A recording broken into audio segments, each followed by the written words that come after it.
लोकाभिरामं रणरंगधीरं राजीवनेत्रं रघुवंशनाथं कारुणाय रूपम करुणाकरंतम श्री रामचंद्रम शरणम प्रपद्ये। प्रभु श्री राम के चरणों में शत शत नमन। नमस्कार, मेरा नाम राघव है और हमारे देश में 22 जनवरी को भगवान श्री राम का भव्य मंदिर बनकर तैयार होने वाला है। तो इसी संबंध में पूरे देश का जो माहौल है वो राममय वातावरण हो गया है। हमारे महाविद्यालय में भी इसी संबंध में राम राज्य की अवधारणा को लेकर भाषण प्रतियोगिता का आयोजन किया गया था, लेकिन किसी कारणवश मैं उसमें सम्मिलित नहीं हो सका। तो मेरे जो विचार हैं वो वहां व्यक्त करना नहीं हो पाया। तो उन विचारों को, जो राम राज्य की अवधारणा से जुड़े जो विचार हैं, उन विचारों को मैं आपके माध्यम से व्यक्त करने जा रहा हूं। अगर आपको अच्छा लगे तो अन्य लोगों तक जरूर इसे पहुंचाइएगा। तो सबसे पहले तो राम की हम जब बात करते हैं, प्रभु श्री राम की, तो हमारे सामने प्रभु श्री राम की छवि एक ऐसे आदर्श राजा की है, एक ऐसे आदर्श पति की है, एक ऐसे आदर्श मानव की है जो किसी एक व्यक्ति, धर्म, समाज, क्षेत्र के लिए कार्य नहीं करता, अपितु संपूर्ण मानवता को ध्यान में रखकर कार्य करता है। भगवान श्री राम का जो पूरा जीवन चरित्र है वो किसी एक क्षेत्र में, एक स्थान में या व्यक्ति के लिए सीमित नहीं है। भगवान श्री राम का जो पूरा चरित्र है वो पूरी मानवता को समर्पित है। आज जब हम देखते हैं दुनिया में ऐसा माहौल हो रहा है जहां हम देखते हैं कि एक भाग दौड़ है, जीवन की भाग दौड़ है, हर व्यक्ति महत्वाकांक्षी है, उसकी महत्वाकांक्षाएं इतनी अधिक होती जा रही हैं। आजकल महत्वाकांक्षाएं इतनी ज्यादा तेज होती जा रही हैं कि अन्य व्यक्ति के उसका अहित करने से भी पीछे नहीं छूटता है। लेकिन प्रभु श्री राम ने अपने जीवन में अनेक समस्याएं सही, उन्होंने फिर भी कभी ऐसा नहीं किया कि उन्होंने अपने हित के लिए अथवा अपने स्वार्थ के लिए किसी अन्य व्यक्ति को हानि पहुंचाई हो। प्रभु श्री राम ने जिस क्षेत्र में जब भी कोई काम किया तो वह उस क्षेत्र में एक उदाहरण बन गया। इसीलिए शायद उनके पीछे एक शब्द जोड़ा जाता है, वो है मर्यादा पुरुषोत्तम। मर्यादा पुरुषोत्तम शब्द जोड़ने का प्रमुख कारण यही है कि जब भी वो कोई कार्य करते थे तो उस कार्य के पीछे एक मर्यादा छुपी होती थी और उस मर्यादा को आज कहीं ना कहीं हम सबको समझने की आवश्यकता है। यदि समाज मर्यादाओं को तोड़ता है तो उससे किसी एक व्यक्ति का नुकसान नहीं होता, किसी एक देश का नुकसान नहीं होता, अपितु संपूर्ण मानवता पर उसका बुरा प्रभाव पड़ता है। इसलिए आज हमें प्रभु श्री राम के उस मानवीय मर्यादाओं को ध्यान रखने की आवश्यकता है, यदि हम चाहते हैं कि देश, समाज और ये पूरी दुनिया एक सभ्य समाज के रूप में विकसित हो। चूंकि जो इसका प्रमुख विषय था वो राम राज्य को लेकर था, तो मेरा जो मुख्य बिंदु है, जो मुख्य विचार है, वो भी राम राज्य को लेकर ही है। राम राज्य के संदर्भ में रामचरितमानस में गोस्वामी तुलसीदास जी ने बड़ा ही अच्छा इसका वर्णन किया है कि रामचरितमानस में जब उसका वर्णन किया गया है वो बहुत ही अच्छा है। उन पंक्तियों को मैं आपके सामने रखना चाहूंगा।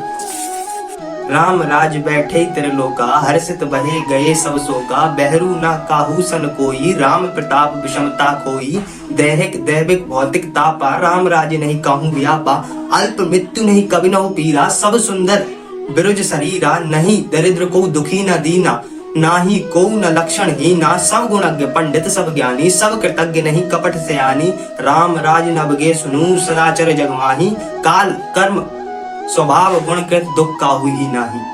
अर्थात ये पंक्तियां थी रामचरितमानस की, गोस्वामी तुलसीदास जी द्वारा रचित। इन पंक्तियों के माध्यम से राम राज्य की जो पूरी परिभाषा है वो परिलक्षित होती है। अर्थात राम राज्य कैसा था, उसमें क्या होता था और उसमें क्या नहीं होता था। 3 चीजें, राम राज्य क्या था, कैसा होता था और क्या नहीं होता था। तो यही राम राज्य की पूरी विशेषता है। तो एक एक पंक्ति के माध्यम से इसका पूरा अर्थ की व्याख्या करते हैं। सबसे पहले राम राज्य बैठे त्रिलोका, हर्षित बहे गए सब सुखा। अर्थात कि राम राज्य में तीनों लोगों का सुख था वो व्याप्त था, और हर्षित बहे गए सब सुखा।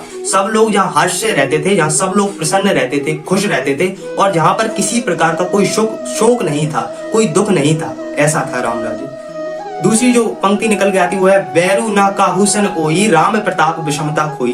बैरू यानी कि यहाँ पे जो बैर शब्द का अर्थ है कि किसी की किसी से कोई शत्रुता नहीं होती थी, किसी की किसी से भी किसी प्रकार का कोई बैर नहीं होता था, कोई शत्रुता नहीं होती थी। और राम प्रभु श्री राम का मतलब उनके राजा बनने का उनका प्रताप इतना था कि हर प्रकार की समाज से जो विषमता है, उनके राज्य से जो विषमता है, वह समाप्त हो चुकी थी।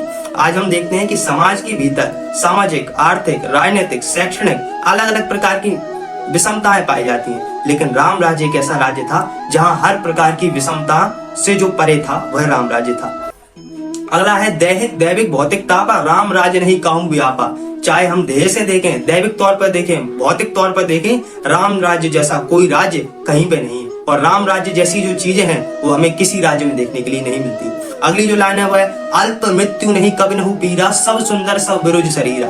ना तो राम राज्य एक ऐसा राज्य था जहाँ पे ना तो किसी की अल्प मृत्यु होती थी, ना ही किसी को किसी प्रकार का कोई दुख, दर्द और कोई पीड़ा होती थी। और सब लोग कैसे थे कि सब सुंदर, यहाँ पे सब लोग सुंदर थे और सबका शरीर अच्छा था।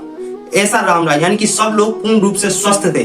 ना अगली जो पंक्ति निकल के आती वह है ना ही दरिद्र को दुखी न दीना, ना ही को अबुध न लक्षण हीना। ना तो कोई किसी प्रकार का दरिद्र अर्थात कोई किसी प्रकार का कोई गरीब था, यानी कि वहां गरीबी नहीं था।